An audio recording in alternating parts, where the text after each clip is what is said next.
Hello and welcome to another Modeling on the Fly video where we continue our work on the AT-AT Walker-like vehicle. Now, it's been a little while since I worked on this, so I had to stop for a few moments and take a look at some of the pictures and figure out where we were going to go next.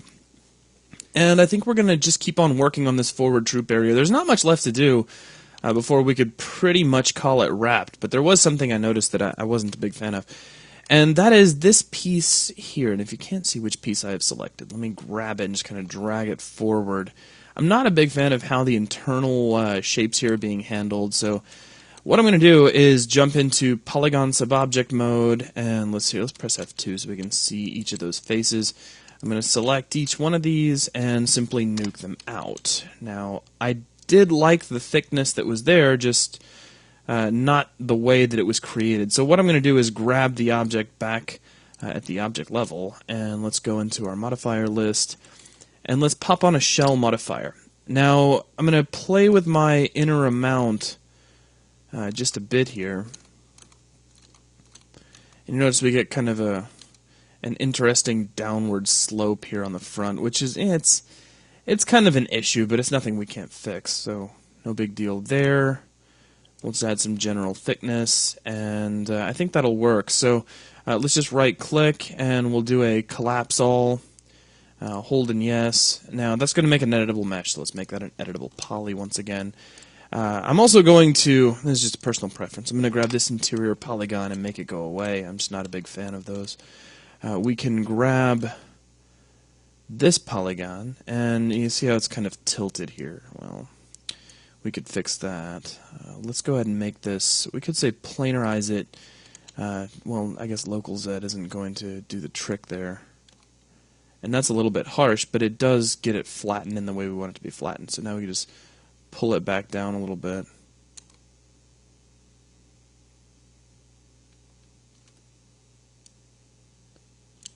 Just kind of slide it forward.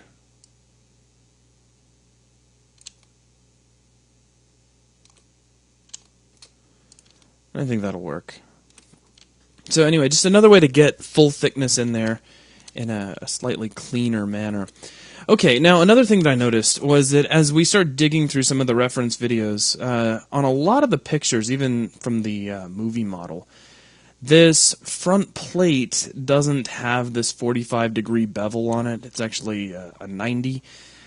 Now, you got a couple of options here. You could just leave it and not worry about it and figure that nobody's going to notice, or of course you could fix it. One way to fix it would be to just pull these vertices straight back and then replanarize the entire panel. That wouldn't be that big of a deal. I think I'm just going to not worry about it. We'll just kind of let it slide. Besides, if we take a look at our image planes, we can see where we got the reference for that 45. You can see it right there. So in my particular case, I'm just not going to worry about it, but if we wanted to fix it, we could. So let's jump over to the side view, and I want to make the opening that we're going to see. It's basically this guy right here. So just a little indentation that we can stick some greebles in. Now, I'm not going to go into super high detail. A lot of the really, really tiny greebles that you might see pop up from time to time, we may just leave as a texture that we'll add in a bit later on. So for now, I just want to make sort of an opening down here that everybody will be able to see. Now I'm going to Boolean this in. So let's go to the Create panel, let's grab a box, and I suppose I could, well, let's go ahead and right-click. I'll try to create it right here where we need it. And of course, I won't be able to see it, so I'll just increase the height.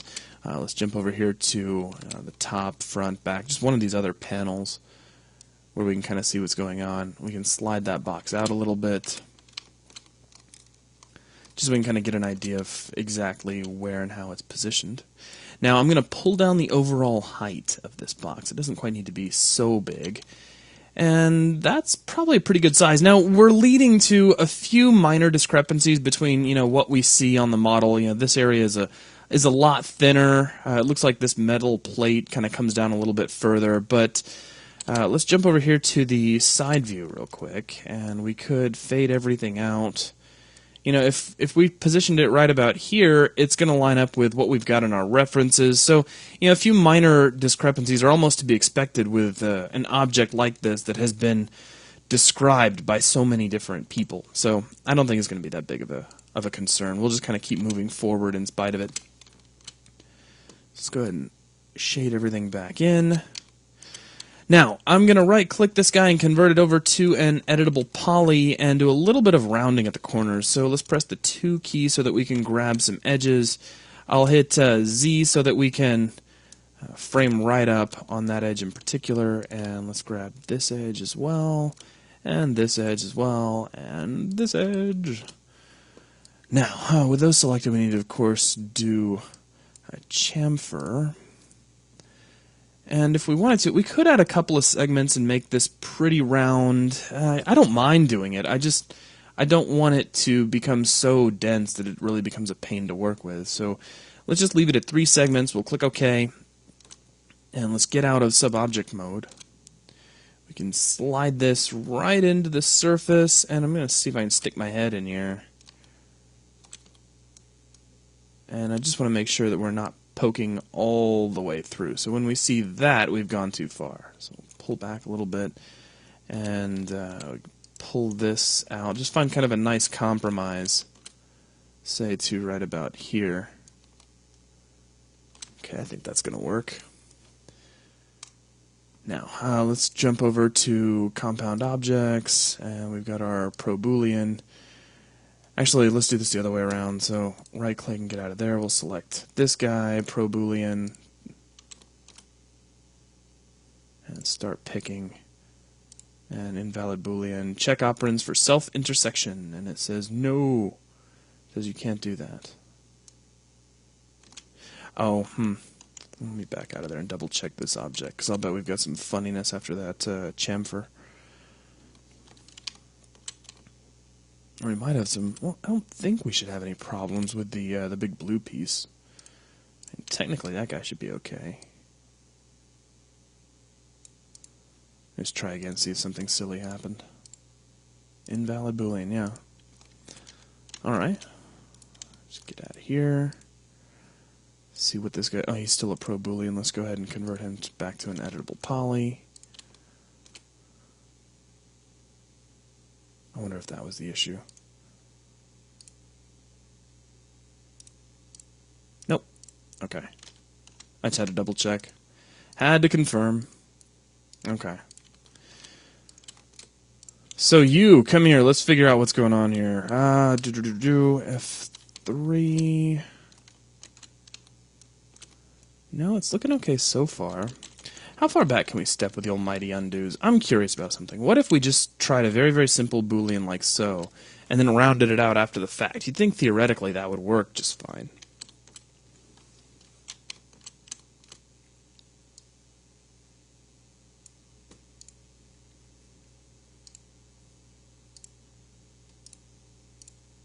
Yeah, that did work just fine. So there's some sort of mad issue with the chamfer. It just didn't like that, which, yeah, that's okay. I can work around that.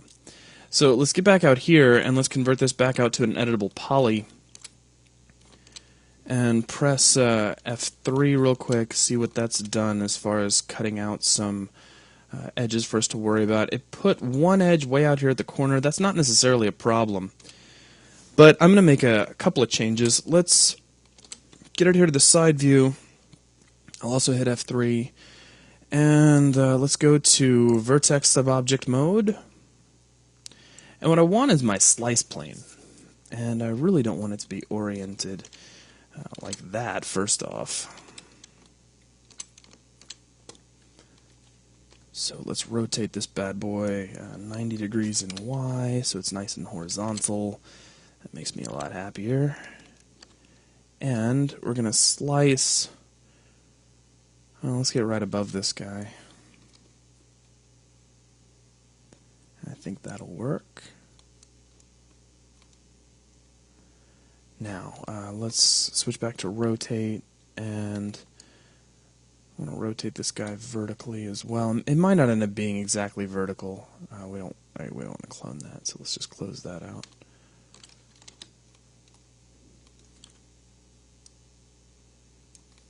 Basically, I'm looking for a split to anchor off an edge that takes place right behind this great big plate of armor. So let's get it somewhat parallel. We can turn off angle snapping and probably get something a little more close. Probably right about there. Looks pretty good. So we'll slice that as well, and I think with that we can turn off the slice plane. Okay, so now we've got this block that's kind of divided out. It's got a few, looks like a few vertices that it doesn't need. So let's get in and tend to those as a problem. Okay, that vertex is alright. Grab this guy, and we should be able to just backspace it in here as well. And that's okay, and everything else looks generally alright. So now we can just get out our mighty cut tool and anchor off some of these corner edges. Actually, you know what, before we do that, maybe we can get away with chamfering it, and then we can deal with how those chamfers are going to be anchored here in just a moment. So let's just see how that works. If I was to grab, let's get out of the cut tool. If I was to grab this guy, and this guy, and this guy, and this guy. Excellent. And we'll do a chamfer here. And don't worry about the little triangle form there. We'll deal with that in just a moment. Really what we're doing here is just kind of rounding this out like we were planning on doing a few moments ago. And let's just say that works. So that's nice and round. It's led to a couple of funny issues up here, but we can deal with that. That's not that big of a problem for us. Okay. Cool. So now let's grab the cut tool and start anchoring some stuff off so it's not quite so problematic. Now what I'd like to do is just make a single cut that runs down here, if it'll let me.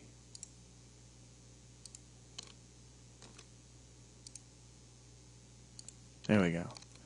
So it'll let me get it one way or another.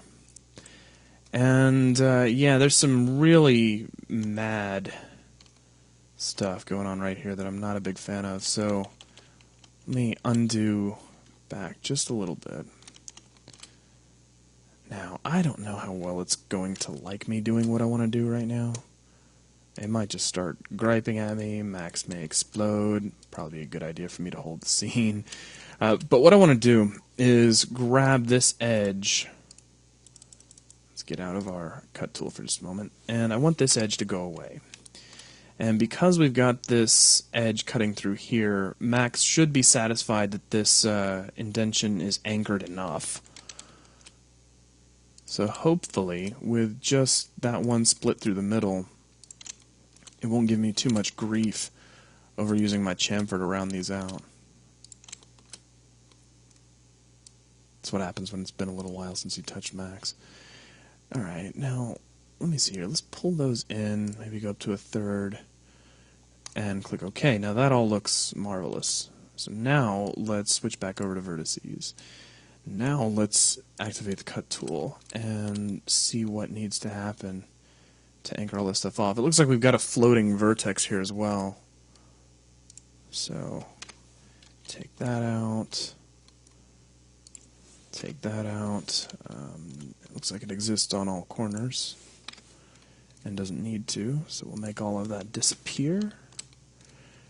Alright, sweet. Now, back to the cut tool. And simple cut. Simple cut. And we cut that one to the corner and split that up to the edge.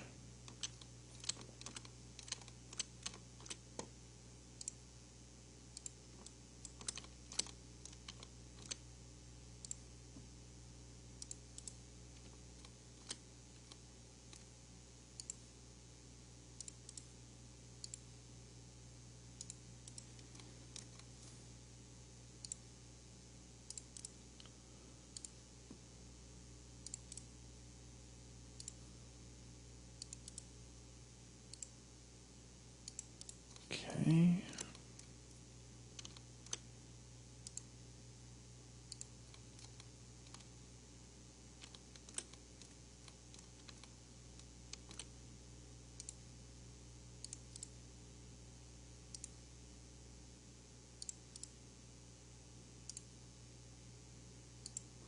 So as a random topic of conversation, I don't know if any of you out there watching this are fans of Battlestar Galactica, but the conclusion is about to begin, and I absolutely can't wait. I've had the, without throwing out any spoilers, I've had that inexplicable song from the end of the last season stuck in my head for like the last couple of days. And if you saw I guess it'd be the end of season 3 technically, then you know exactly what song I'm referring to. If you didn't, you probably don't know what I'm talking about, which is fine. I like what Dwight from The Office had to say about Battlestar Galactica. Do you watch Battlestar Galactica? The guy says no. He goes, then you are an idiot. That was funny to me. And I imagine if you're watching this particular series, due to its science fiction nature, it's probably a safe bet that you're a Galactica fan. And if not, you should be. Alright, well, that seems to be sunken in and doing its trick anyways. So we've got this nice indentation here. Now, we have some stuff we need to kind of stick inside that. So let's take a look. I mean, here it's a really vague representation of what it looks like. I did find one picture that made it fairly clear what we're looking at. It may not have been in this folder. Let me close this, grab this guy. That's the rear section folder. I think up here on the main body is where I found it, and I just kind of clicked through until I was like, oh, well, that helps.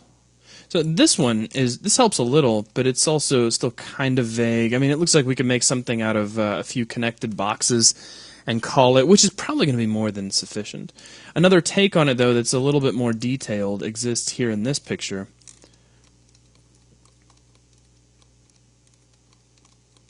And you can see it's also just kind of like some boxes and then some cylinders that are doing a few interesting things. But in both cases, they're connected by this funny little T piece.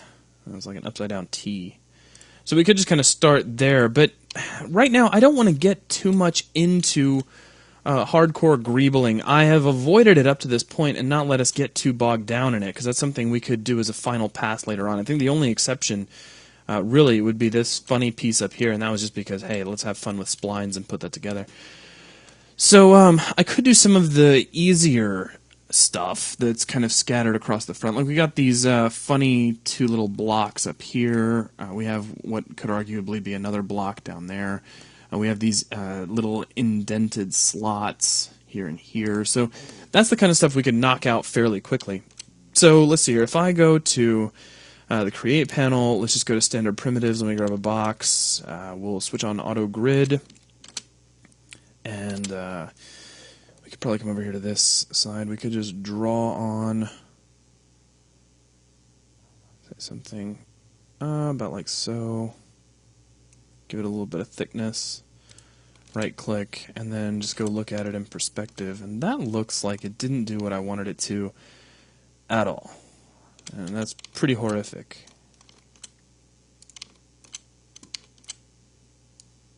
So yeah, this error was brought to you by Autodesk.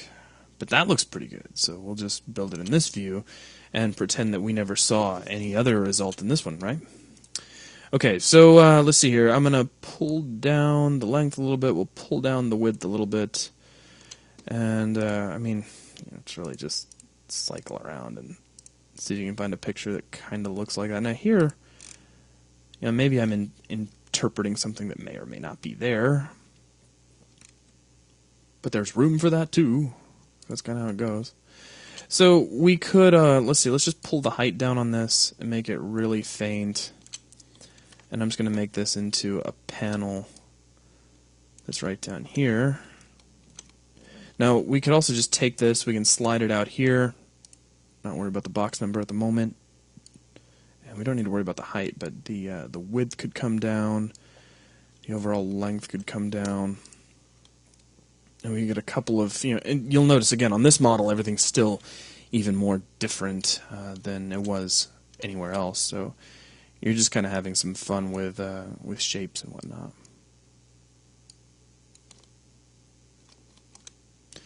Let's take our move mode and set it over to local, so I can just kind of position this guy around. at will. And then let's pull one over here, and this is just more for my own edification. I'm sort of making this up, but that's how you're going to do stuff like this sometimes. We'll pull down the width, and we'll pull down the height a little bit. Not the height, excuse me, the overall length. We'll just shrink that down. And then we'll make a little clone of it right next to it. So there's two of these. We can grab one. Hold down Shift, slide one over here, click OK. We'll pull down the width. Pull down the length, pull down the width a little more, so just a little one right there. So that's starting to work, just for some really, really basic greebles that don't take up a whole lot of our time. Now, these indentations, almost like slots, and we'll see these in various areas underneath this massive metal plate. Like, if we zoom in here, they're fairly clear to see. So there's just a couple of them, and we can kind of make up their exact locations. We don't need to really stress too hard about where they are. But I also wouldn't mind chamfering these, which maybe I'll do that here in just a few moments. But let's get these little slots in first. Let's maybe put one here and then one right up here. Just kind of ad-libbing these as we go. I'll pull this down. We'll select this object. Actually, we could probably just hit F3 and get all the info that we really need to make this happen. Let's go to vertices, and I'll come down to the cut tool, and we'll just, well, we want this to be as straight up and down as we can. So if I do this in the side view, it'll probably be a little easier to see and make this perfectly straight, or at least really, really close to being perfectly straight. Like, so close that nobody would ever know that it wasn't perfectly straight. And let me get another one right in here.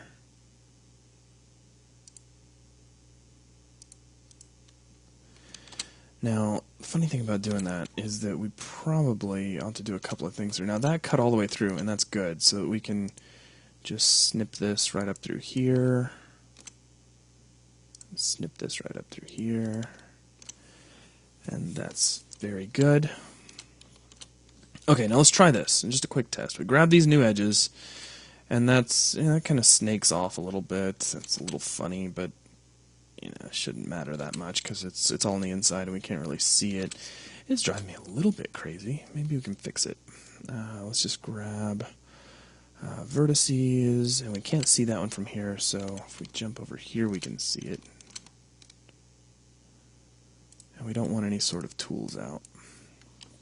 I want to use the move tool, and we want to make sure that edge constraints are on. I'm so glad they switched that to radio buttons. I can't even tell you. Now let's see here.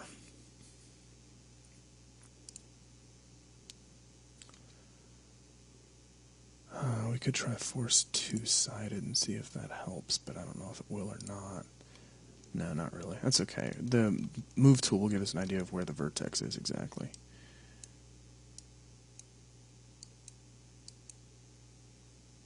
I can go ahead and turn off force two-sided there.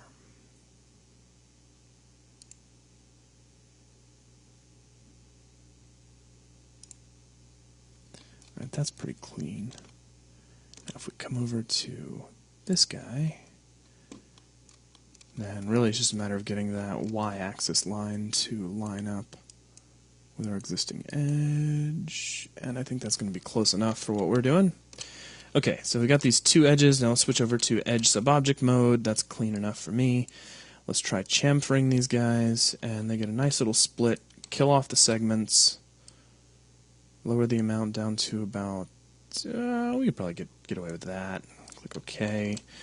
Let's hit 4 to go to polygons, and I want this polygon, and this polygon, and this polygon, as well as this, and this. Okay. Now let's just see what sort of magic I can make happen with a bevel. So we'll zero all this out. We'll go by local normal. And we'll pull the height in, and then we'll pull in our outline amount as well.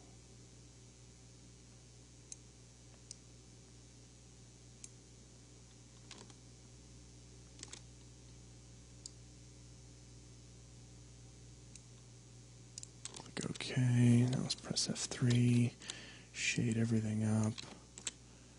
And let's just get out of subobject mode. Yeah, I think that's going to work out really well. Okay, so with that out of the way, let's grab these guys. We're going to make a few changes. Let me see if I can get this to happen for everybody more or less at the same time. Slide all these guys out. Now, they all should be editable polys at this point. Maybe. No, they're still boxes. Well, we can fix that real quick. Convert that to an editable poly, and let's see here. Let's attach this guy, and this guy, and this guy, and this guy, and this guy. So now they're all the same editable poly. And let's go into face subobject mode and remove all these back faces, because that's just an extra polygon we don't need to worry about. Now, with that done, we should be able to switch over to edge subobject mode, grab all the edges that remain, and in theory, we should be able to just perform one great big chamfer on all of them.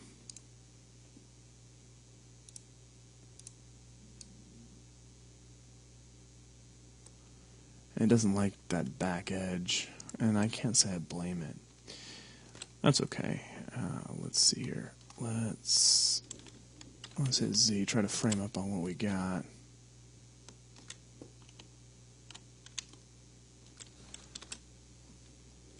Let's see if we get a back view. That's not going to be very helpful. I'm looking for ways to cheat and speed up what it is I'm trying to do here.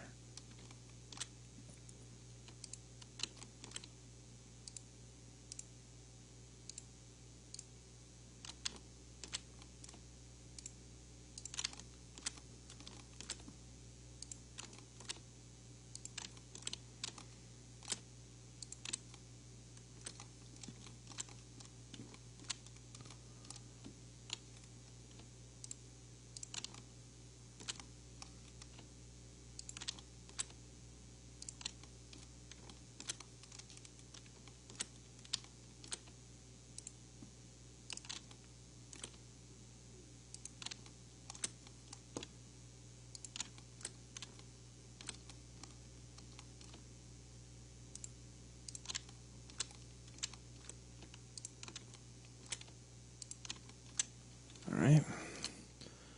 Now we'll just try chamfering these by themselves, and that should give us a much cleaner result. And click OK, get out of subobject mode, and just slide all these guys back in.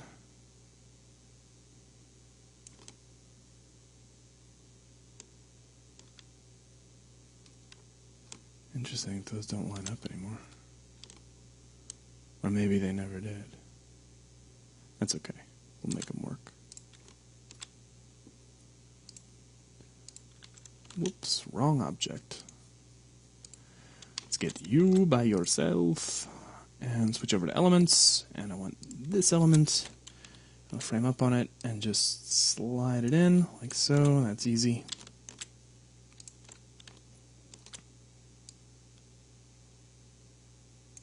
Same story. Same story, and same story. Perfetto. Alright, so I think that deals with all of that. I guess we could come over here to our material editor and drop on our material. And I think we've got a basis there. So let me see if I can get in some of these slits that take place, well, they're just off the camera here. See if I can find a picture where I can show them to you kind of nicely. Here we can probably see them. Yeah, so same thing we were doing a second ago, just, you know, applied to this area. And we've already got the section kind of cordoned off and ready for that. So what I'm going to do is jump over to the side view.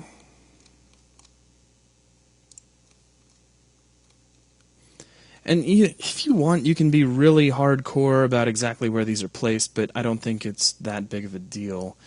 You know, if one of these indentions is, you know, oh well, that's, 2 centimeters away from where it should be. And I don't think George Lucas will end up calling us.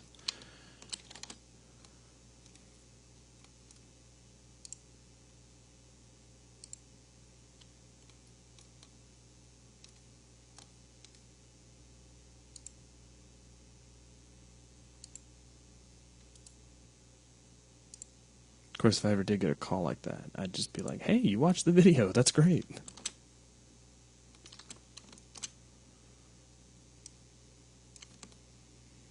And you paid more attention to it than anybody else. Alright, well, let's see here. If I just F3 that, then we should be able to kind of see the inside. Now, this we should connect inward. We can probably just run it right. Well, yeah, that might be a little dangerous. Let's just try running it right to there. It'll make for some funny geometry, but it'll all be internal geometry, so it shouldn't make much of a difference.